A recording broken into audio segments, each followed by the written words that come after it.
वेद बातमीचा, लढा सत्याचा, निर्भीड पत्रकारितेचा, राजकारणातील महत्त्वाच्या बातम्यांच्या अपडेटसाठी आजच आपल्या YouTube चॅनलला क्लिक करा आणि रोज अपडेट मिळवण्यासाठी चॅनलला सबस्क्राइब करा. नमस्कार, आपण पाहत आहात वेद बातमीचा.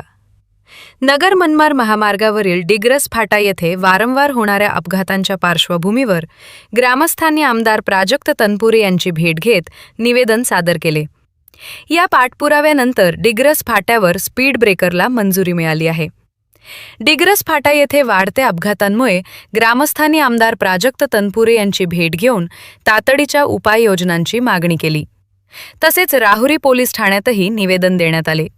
सरपंच रावसाहेब पवार यांनी महामार्गाच्या ठेकेदारांशीही संपर्क साधला.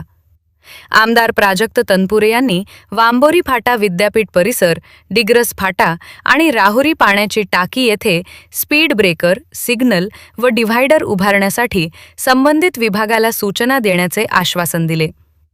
यावेळी सरपंच रावसाहेब पवार, जालिंदर बेल्हेकर, केशव बेल्हेकर, जे.के. पवार, काका गावडे, उमेश पवार यांच्यासह ग्रामस्थ उपस्थित होते. विशेष म्हणजे वेद बातमीने डिग्रस फाट्यावरील अपघातांचा प्रश्न सातत्याने मांडल्यानंतर अखेर येथे स्पीड ब्रेकरला मंजुरी मिळाल्याने नागरिकांनी समाधान व्यक्त केले. दीपक मकासरे, वेद बातमीचा, राहुरी.